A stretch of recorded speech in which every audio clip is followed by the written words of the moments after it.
nuko dutangiye filimi yacu tuyitangiranye n'umwana yari aryamye ahangaha ariko bwari bukeye mu gitondo. Umwana aravuga ati mana yanjye burakeye, ko bukeye ariko ko bukeye gute?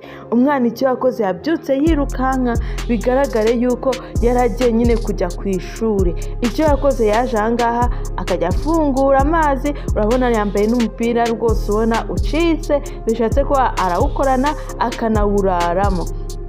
Umwana arangije yoga mu maso, uyu nguyu nta n'isabune yari afite. Nyine twabibonye ahantu yari aryamye, bigaragare ko uno mwana nyine ni umwana w'umukene, ni umwana wibana.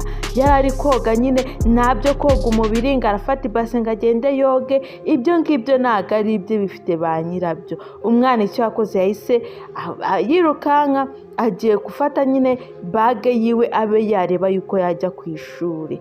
Umwana nuko nkuko yasohotse yirukanka avuga ati noneho mana yanjye, sinzi yuko uriya mwarimu ndi bumukire, noneho sinzi yuko atari bumane bikomeye. Umwana nuko nkuko yirutse agiye ku ishuri.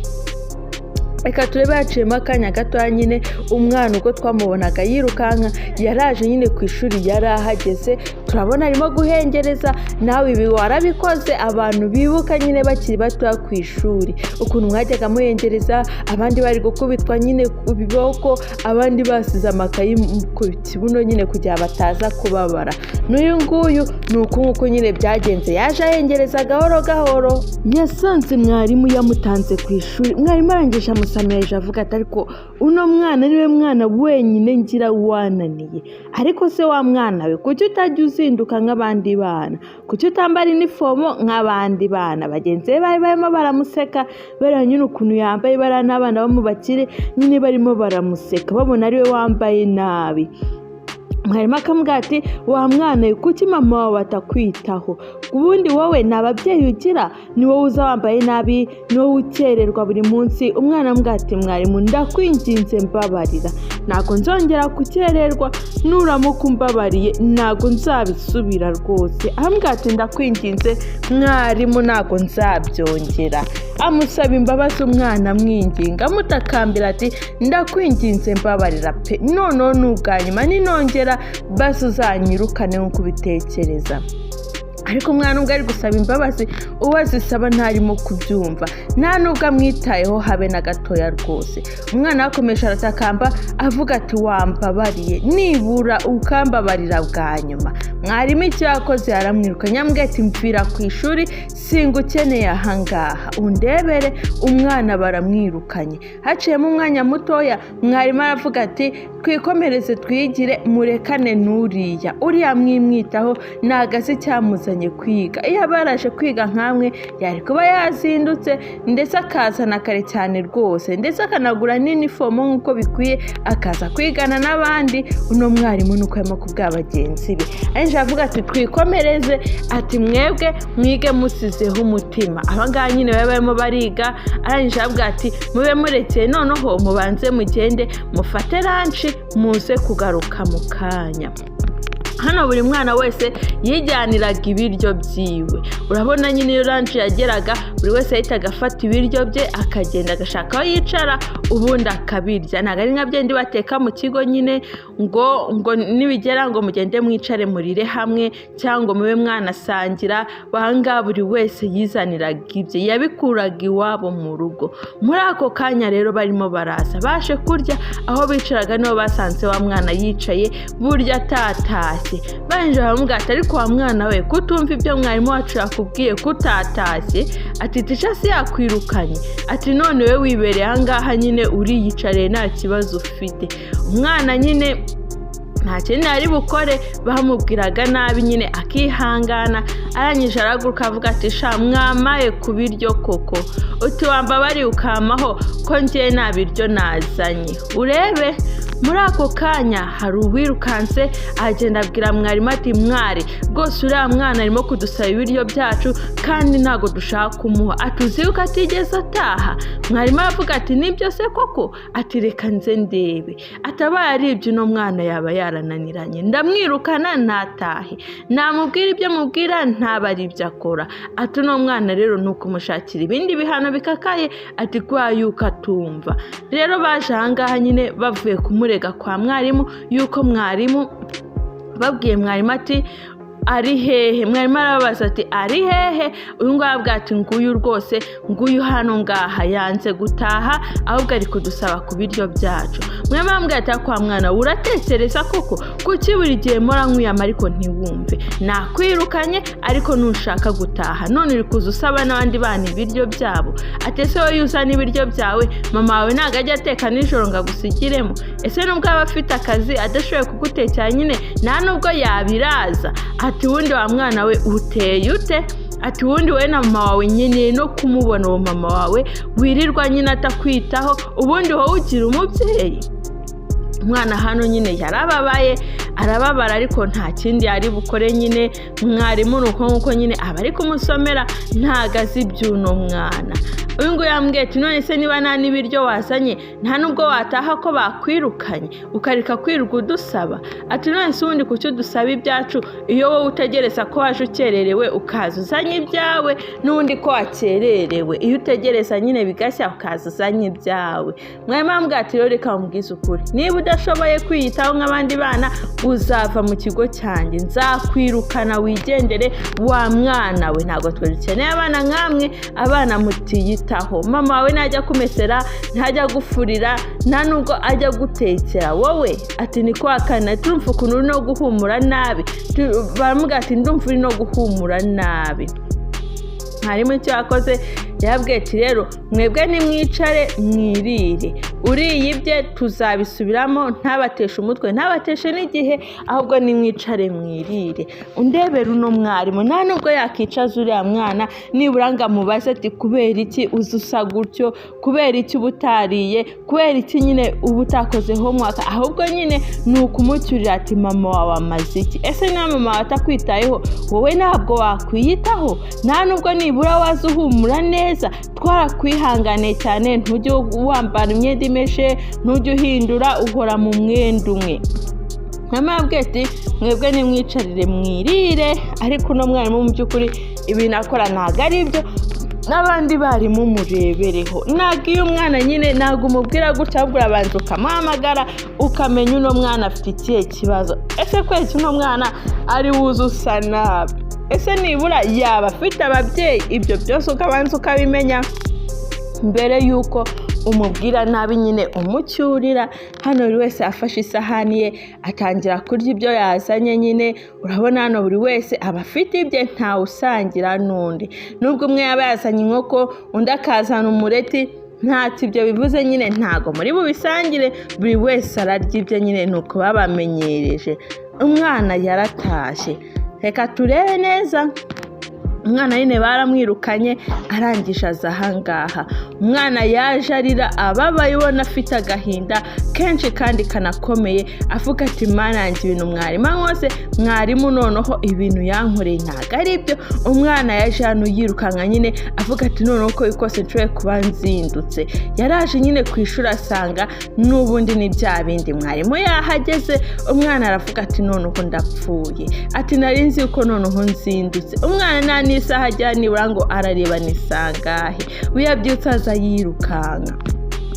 Mwarimu aravuga ati ariko mana, ati hano ngira inesha mutwe, ngira umwana utumva, uno mwana icyo ndi bumukorere ni ukumwirukana, kuko uno mwana ntabwo akomeza kuba mu ishuri ryanjye. Yambwiye ati wacyana we rero, ndumva noneho nkurambiwe, ndumva umaze kurambirana.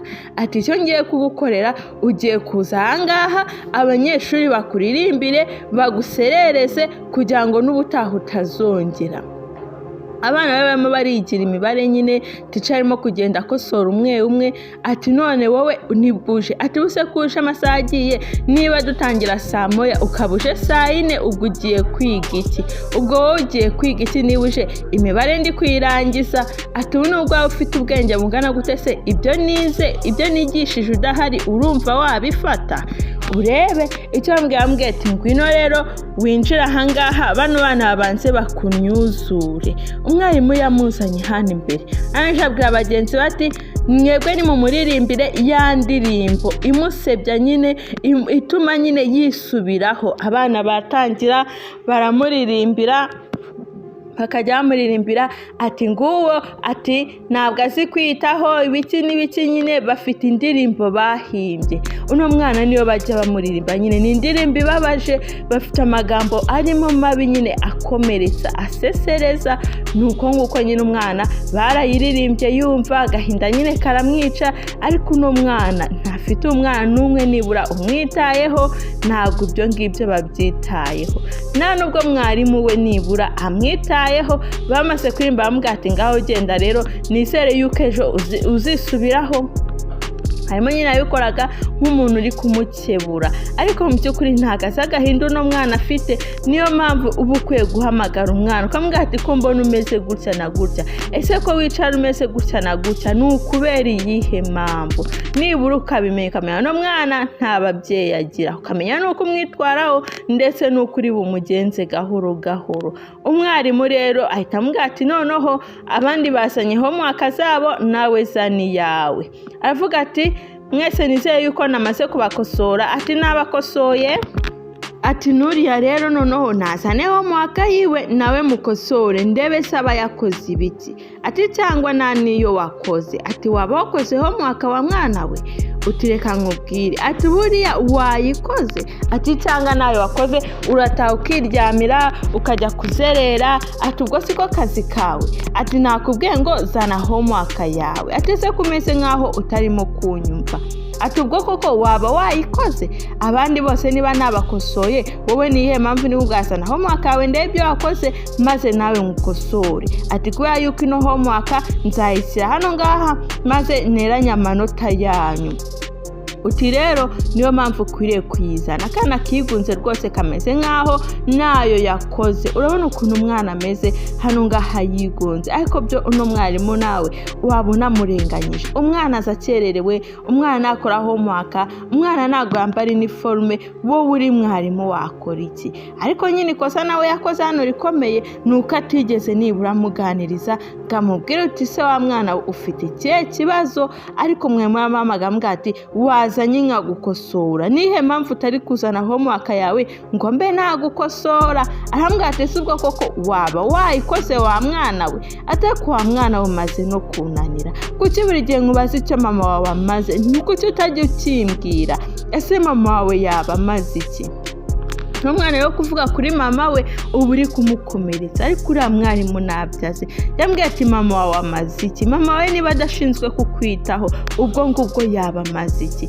Umwana umujinya waramwishe asohoka mu ishuri yirukanka yumva nyine umutima uri kumurya. Yararize mwe mavuga ati ubundi n'umwana ni umwana nyabaki, ati uno mwana nzamukorera iki? Aravuga ati ngiye narumiwe pe, ati ntako ntagize, naragoragoje uko nshoboye, uno mwana muha homework nk'abandi ariko se yimuhasanga kaba yamwirukanye. Nicyo gitekerezaho umwana yageze hano umwarimu aramwirukana, yagaruka yamubabarira akamusaba homework. Wono mwana watekereza ko homework yaba yayikuye hehe?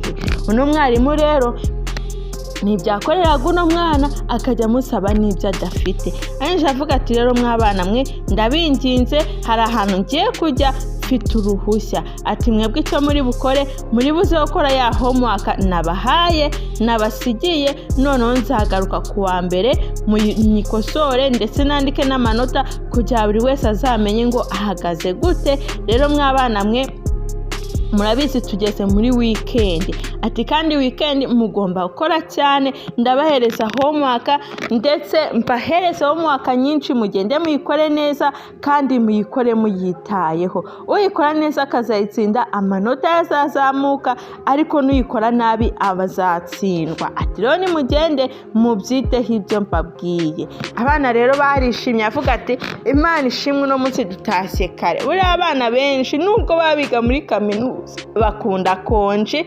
ikindi bakunda yuko umwarimu ataza kandi aricyo kiba cyabazanye kwiga. Hano hari uwaje yirukanka aje ahangaha aje yiruka arimo kurira. Twayibonye nyine mwarimu yamubwiye amagambo amusesereza. Umwana icyo yakoze yaje hano ku irimbi araza arahicara nyine arimo kurira avuga ati mana yanjye mwarimu ari kunsesereza. Mwarimu yarari kumukomeretsa nyine. Mwarimu yamubwiye amagambo atari meza amubwira ati ariko wacyana we ubundi ni ukugeza ryari, narakugoragoje ariko ntiwumva. Uno mwana yaraje anaririra mama we. Mama we burya yarapfuye nyine yaranamushyinguye arahangaha. Niyo mpamvu umwana akati hano ngaha nyine ku irimbi. Umwana arimo kurira avuga ati mama ubu ngubu koko urabona nzabigenza gute? Mwarimu ko yirirwa ambwira yuko mama nta kintu amaze. Mwarimu wanjye ahora kugaya buri munsi avuga ngo ntago mama wanjye ambyutsa, mama wanjye ntago nkarabya, mama wanjye ntago nkoresha homework, mama wanjye ntago ampa ibiryo njyana ku ishuri. Hambwa ati rero mwarimu yakugaye, niyo mpamvu nifuza yuko rwose noneho waza mama ukabinkorera nanjye ukanyitaho nk'abandi bana, nk'uko abandi bana nyine ku ishuri babitaho, nanjye nibura ukaba wanyitaho. Ntago ngira uwo kwiyitaho, ntago nzi kumesa kwa yuko nta mafaranga ngira ngo nibura ngura isabune, guteka ntago mbizi, nta nubwo mfite n'ibyo nateka. Ati mama nta nubwo nibura nabishobora kubifatikanya, buri munsi ndakererwa ku ishuri kubera kuryama ninze kubera agahinda, narangiza nkanabyuka kare nyine nkagera ku ishuri nkasanga batangiye kwiga mwarimu akanonganya. Mwarimu buri munsi arantonganya mama wanjye ntago nyiga. Umwana byose afite agahinda arimo kubitakira mama we amubwira ati rero nanjye ku ishuri sinzasubirayo ahubwo ngiye kuza twibanire hano. Umwana niko ari kubwira mama we, ariko mbwira ati noneho mama kubera yuko mbona bigoye ishuri ngiye kurireka inze ngiye nawe twibanira ahangaha, wenda we wibereye mu mahoro, niza nkakuba hafi nkakuba iruhande, wenda nta kibazo nzigera ngira. Umwana yararize amaze kuranyina agahinda yumvishe haraho kamugesheje ananiwe araryama yiryamira ahangaha. Umwana nta n'ubwoba afite. Mwarimu yamubwiye amagambo menshi kandi amusesereza amubwira ati mama wawe amaze iki, kweki mama watakwitaho, kuki mama wateka ntagusigariza ibyo kurya. Tugarutse ahangaha ku rundi ruhande, wa mwarimu burya yamakubwiye abanyeshuri mugende mwiteho, kumbi yaragiye kuza kwibuka nawe hari uwo yaraje kwibuka. Asa hano ku irimbi aje kwibuka ndetse yari afite n'ururabo nyine azanga bigaragare ko avuye ku ishuri ahita akatira ku irimbi kuko urabona n'ibitabo aracyabifite. Akireba hirya gatoya hari uwo yabonye. Uno mwarimu hari uwo yabonye yaje amwegera gahoro gahoro nyine arimo kuvuga ati no myenda n'umwana yambaye ko numva nyizi hari aho nayibonye. Ati se ubu yaba ari we uri ahangaha? None se yaba ari we n'iki cyaba cyamuzanye ahangaha? Nawe ibingibi wabyibaza kubera iki uno mwana ari ahangaha, kubera iki nyine yavuye ku ishuri akaza akaryama hano. Uno mugabo yaje amwegera amubwira ati mva nkubwire yewe Fiyete, ariko Fiyete yaryamye nyine agatotsi kamutwaye ntago arimo kumva, ariko haciyemo akanya gato nyine yarakangutse arabyuka nyine aricara. Amaze kwicara urareba nyine yarebye abona ni mwarimu. Mwe mamubaza ati we ngwereza homework ntuyikora ukaza hano. Ambwira ati kubera iki uri ahangaha? Yewe Fiyete kuki buri munsi unaniza, kubera iki unaniza? None se hano waje kwakora iki? Nibura ahangaha se uhagira akazi mvuge yuko ariho ukora? Arambwira ati hano waje kwakora iki? Fiyete nyine yararize arambwira ati rwose mwarimu ahangaha niho mama wanjye aba, ahangaha niho nashyinguye mama, niho yibera. Ati rero naje kumbwira yuko nyine buri munsi uhora umugaya umuvugaho yuko atama ibyo kurya, atanyitaho, ndetse yuko atanankoresha homework. Ati byose naje kwimubwira, mubwire yuko mwarimu wanjye amugaya nibura abe yakwisubiraho, tebe yuko yaza akajya mbyutsa akankoresha homework akama n'ibyo kurya nyine nkabizana ku ishuri, ndetse akajya nanzindura cyane kare nkagutanga no ku ishuri. Uno mwarimu yarabyumvise ababaramo aravuga ati Mana nyagasani. Aramubwira ati ese burya koko mama wawe ntawe ugira? Aramubwira ati kweki utabimbwiye kera kose, kuki utigeze umbwira yuko utagira ababyeyi? Uno mwarimu natangiye kwicuza amagambo yajyaga abwira uno mwana. Aramubwira ati noneho se kubera icyo utigeze ubimbwira? Ati nibura mbimenye ndeka kugucyurira. Umwana nawe yambwiye ati rwose mwarimu ntabwo wigeze umpa umwanya, ahubwo buri munsi uko wambwiraga wabaga uri kumbwira nabi unserereza umbwira amagambo akomeye, ntabwo wigeze nibura umpamagara ngo unyegereze maze nkubwire agahinda kanjye. Uno mwana nuko nkuko arimo kubwira mwarimu, aramubwira ati iteka ryose wahoraga ugaya mama, niyo mpamvu naje kubimubwira. Ati kandi nawe ntago wigeze umpa umwanya nibura ngo nkubwire yuko nta mama ngira, ahubwo umbwira amagambo mabi ankomeretsa, umbwira yuko nyine mama wanjye nta kintu amaze. Ati ibyo byose bikantera agahinda. Mwarimu yamukoze ahangaha, aramubwira ati noneho reka nkubwire, basi nibura ndakwinginze mbabarira, ntabyo narinzi, ntabwo nigeze menya kutagira ababyeyi. Ati noneho basi nibura ngwino nge nzajya nkwitaho, noneho basi ube wabasha kuzinduka kare cyane ku ishuri. Aramubwira ati rwose umbabarire, wumve yuko nanjye ntabikoze mbigendereye, ahubwo nyine ni kwa kundi umwarimu agira igisure ku mwana akaba yakubwira nabi. Aramubwira ati nanjye ubu ngubu ndebanje kwibuka mama wanjye, ubu noneho ndi kumva agahinda ufite, ndi kumva yuko nawe umerewe nabi, ufite agahinda nyine ku mutima. Ati nanjye mama wanjye amaze imyaka myinshi apfuye, atamaze imyaka nk'itandatu cyangwa 7 apfuye. Ati nanjye nanje kumwibuka, niyo mpamvu. Uti rero ati nawe ndi kumva agahinda mfite mama wanjye uko nyine yagiye, nkumva agahinda ufite. Umwana ahangaha nyine akomeje kurira, noneho yarakomeje nyine kumva kuvuga ati mama noneho kumva biri kurushaho, umutima uri kurushaho kumurya. Ariko uno mugabo yambwiye ati noneho wowe ngwino tugende njyewe nje nkwitaho, ntabwo uzongera kugira ikibazo ukundi, ahubwo nzankwitaho mbe nagufasha. Ariko nubwo ari kubimubwira yabonye umwana atabyita, aramubwira ati saa rero reka mbanze njye hariya hirya, ubwo ngubwo uraza kumbwira umwanzuro wafashe, niba wemera ko njyana nawe, niba utabyemera. Umugabo rero yarigendeye, nta mpamvu zo kwinginga umwana, yanavuze ubundi umwana utari uwanjye ndaba mwingingamo ibiki. Umugabo arigendera, umwana asigara ahangaha. Umwana afite agahinda gakomeye. Ese uno mwana agahinda azagakizwa nande? No mugabo ni umugabo utarigeze agira umutima nibura habe na mukeya.